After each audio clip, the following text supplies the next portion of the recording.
All of his co-workers were gone. What? Oh, please. Are you really just doing this for the achievement?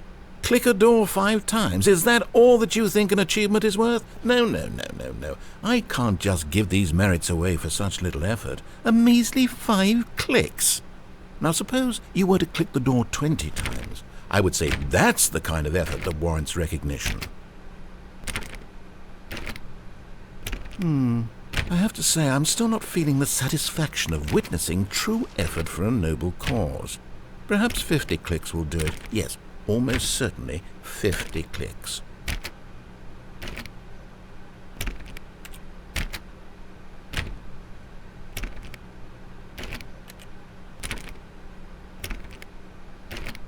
No, I'm still not feeling it.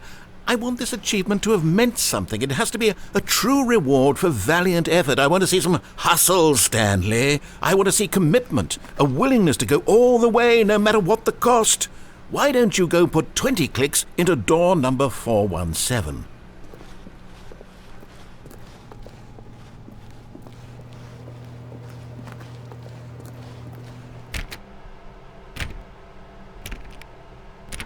Oh, great. Now, go click a few times on door 437.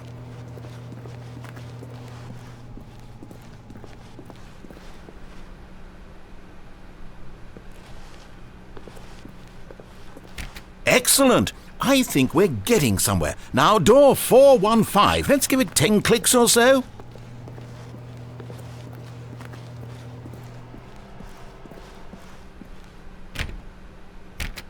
Now, back to door number 437.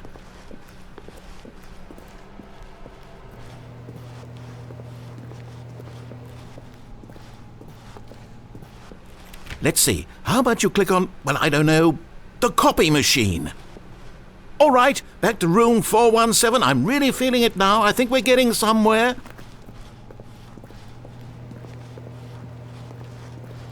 Okay, now go climb on employee 419's desk.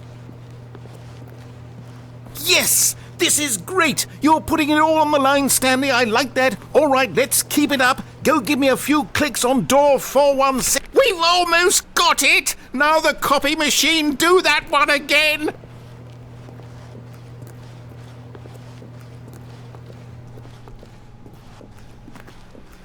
Finish it off, Stanley! 5 clicks on door 430! Yes! We did it! Oh, wow. That felt amazing. Oh, you really earned it, Stanley. Nothing could hold you back. Yes, I'm very proud of how far we've come today. Just think, only a few minutes ago you believed an achievement was worth 5 little clicks. Really now, what were you thinking? When Stanley came to a set of 2 open doors, he entered the door on his left.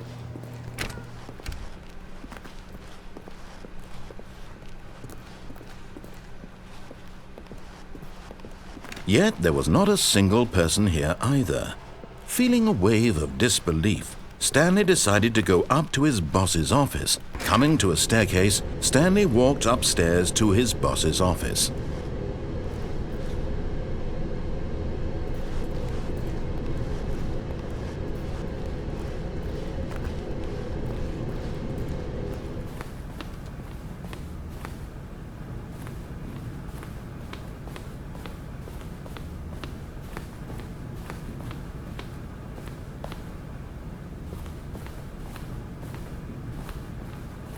Stepping in.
All of his co-workers were gone.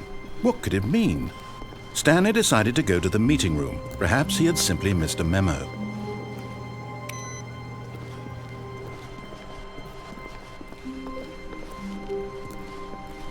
When Stanley came to a set of 2 open doors, this was not the correct way to the meeting room, and Stanley knew it perfectly well.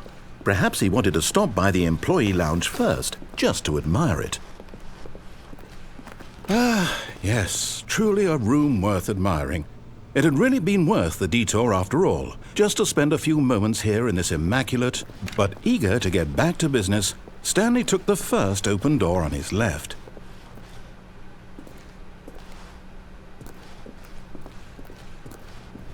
Stanley was so bad at following directions, it's incredible he wasn't fired years ago.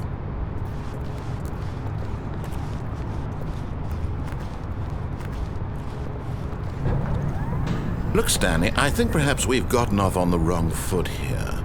I'm not your enemy, really, I'm not. I realize that investing your trust in someone else can be difficult, but the fact is that the story has been about nothing but you all this time. There's someone you've been neglecting, Stanley. Someone you've forgotten about. Please, stop trying to make every decision by yourself. Now, I'm not asking for me, I'm asking for her. This is it, Stanley. Your chance to redeem yourself. To put your work aside. To let her back into your life. She's been waiting. That's her, Stanley. You need to be the... Oh, no, you can't... Did you just unplug the phone? No, that wasn't supposed to be a choice. How did you do that? You actually chose incorrectly? I didn't even know that was possible. Let me double check. No, it's definitely here, clear as day. Stanley picks up the phone. He's taken to his apartment where he finds his wife, and the two pledge themselves to one another. Music comes in, fade to white, roll credits. Not picking up the phone is actually somehow an incorrect course of action. How is that even possible? None of these decisions were supposed to mean anything. I don't understand. How on earth are you making meaningful choices? What did you... Wait a second. Did I just see... No, that's not possible. I can't believe it. How had I not noticed it sooner? You're not Stanley. You're a real person. I can't believe I was so mistaken. This is why you've been able to make correct and incorrect choices. And to think I've been letting you run around in this game for so long. If you'd made any more wrong choices, you might have negated it entirely. It's as though you completely ignored even the most basic safety protocol for real-world decision-making. Or did you not grasp the severity of the situation? Well, I won't have that kind of risk on my watch. I'm going to stop the game for a moment so we can educate you properly on safe decision-making in the real world. Please observe this helpful instructional video. Choice. It's the best part of being a real person, but if used incorrectly can also be the most dangerous. For example, in this scenario, a hypothetical real person named Stephen has a choice. He could spend years helping improve the quality of life for citizens of impoverished third world nations. Or he could systematically set fire to every orphan living in a 30-kilometer radius of his house. Which choice would you make? Remember that unlike here, the real world makes sense, and at no time should you make a choice that does not conform to rational logic. If you find yourself speaking with a person who does not make sense, in all likelihood, that person is not real. Allow the person to finish their thought, then provide an excuse why you cannot continue talking. Turn to a partner and practice saying, "My goodness, is it 4:30? I'm supposed to be having a back, sack, and crack."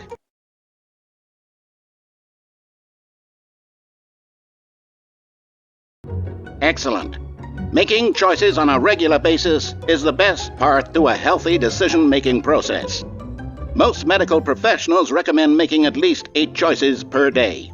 Do you make more than 8? Less?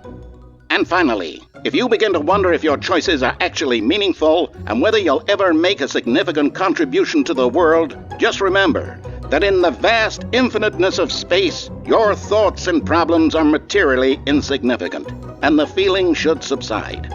At this time, your instructor will guide you in an exercise to test and reinforce the material covered in this video. Welcome back. You may have noticed that this room has begun to deteriorate as a result of narrative contradiction. But not to worry. Now that you're properly informed on good decision-making, we're going to revisit a choice you made just a few minutes ago and see what the correct thing to do would have been. This way, please.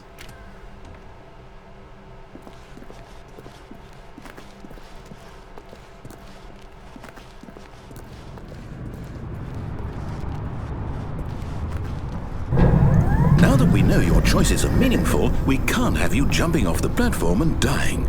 Imagine the main character dying senselessly halfway through the story. That story would make no sense at all. We just need to get you home as soon as possible before the narrative contradiction gets any worse. Unfortunately, it seems this place is not well equipped to deal with reality.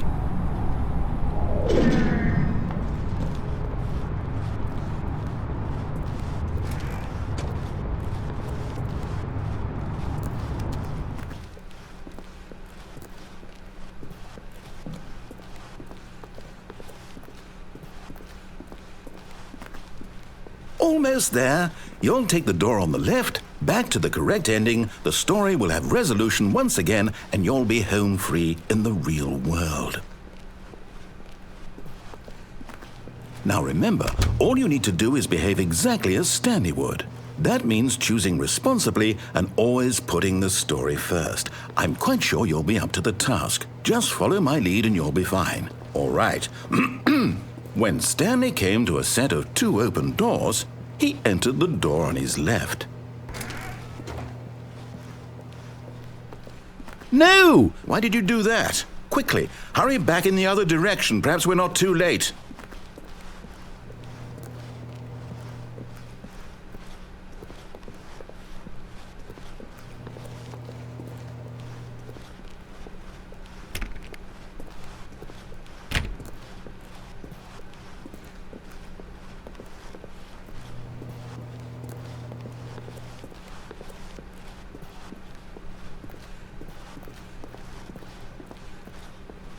Oh, it's ruined.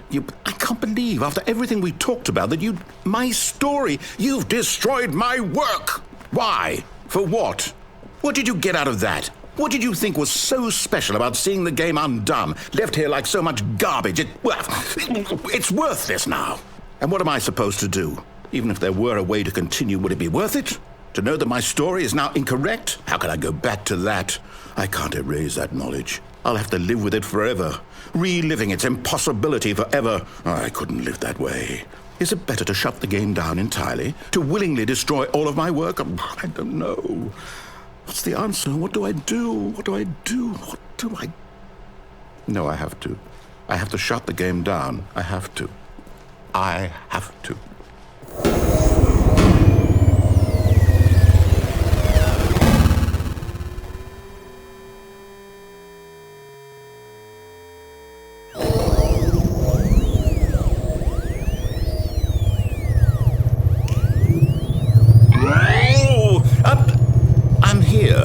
I'm still here in this pile of rubbish, with you, who thought you were so clever. Now look where we are. My entire game is destroyed.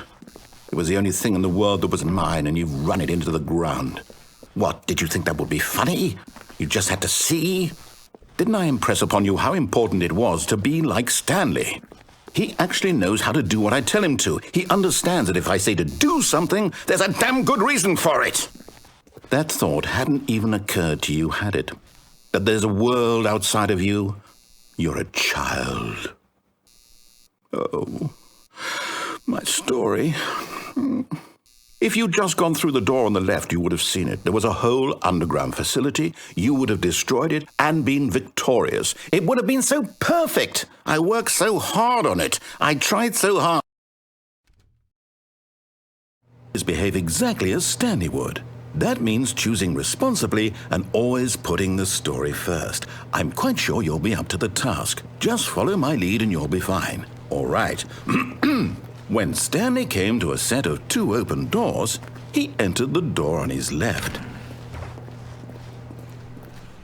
No! Why did you do that? Quickly, hurry! Behave exactly as Stanley would. That means choosing responsibly and always putting the story first. I'm quite sure you'll be up to the task. Just follow my lead and you'll be fine. All right. When Stanley came to a set of 2 open doors, he entered the door on his left. No! Why did you do that? Quickly, hurry! Behave exactly.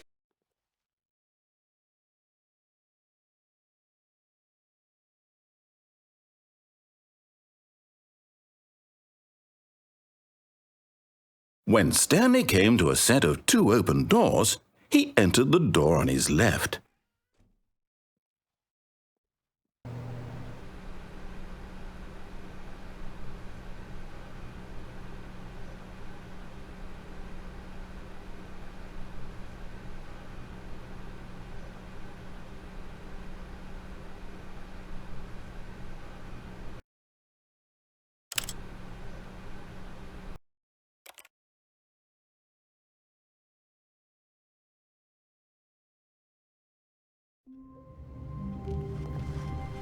All of his co-workers were gone. What could it mean? Stanley decided to go to the meeting room. Perhaps he had simply missed a memo.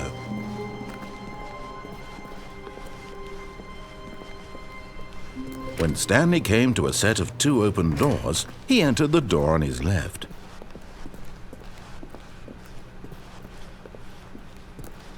Yet there was not a single person here either. Feeling a wave of disbelief, Stanley decided to go up to his boss's office. Coming to a staircase, Stanley walked upstairs to his boss's office.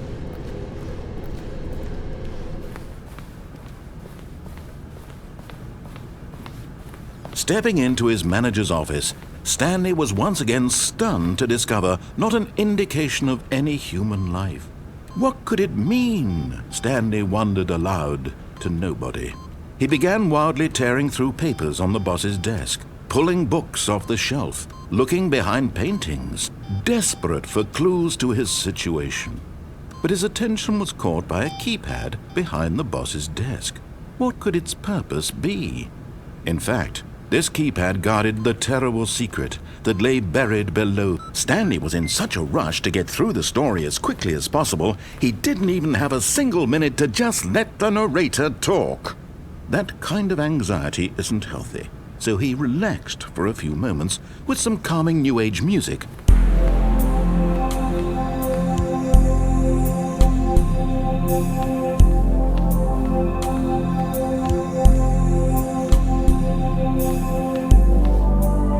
Feeling soothed and rejuvenated, Stanley calmly walked forward into the opened passageway.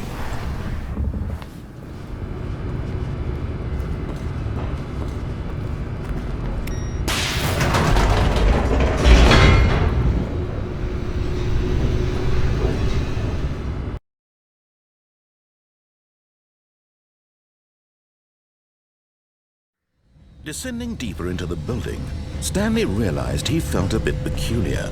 It was a stirring of emotion in his chest, as though he felt more free to think for himself, to question the nature of his job. Why did he feel this now, when for years it had never occurred to him? This question would not go unanswered for long. Stanley walked straight ahead through the large door that read Mind Control Facility.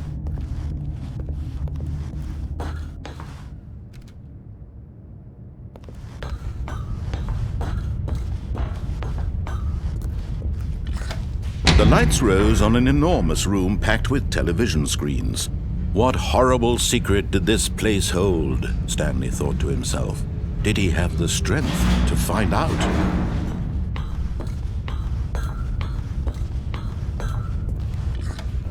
Now the monitors jumped to life, their true nature revealed. Each bore the number of an employee in the building, Stanley's co-workers. The lives of so many individuals reduced to images on a screen, and Stanley, one of them, eternally monitored in this place where freedom meant nothing.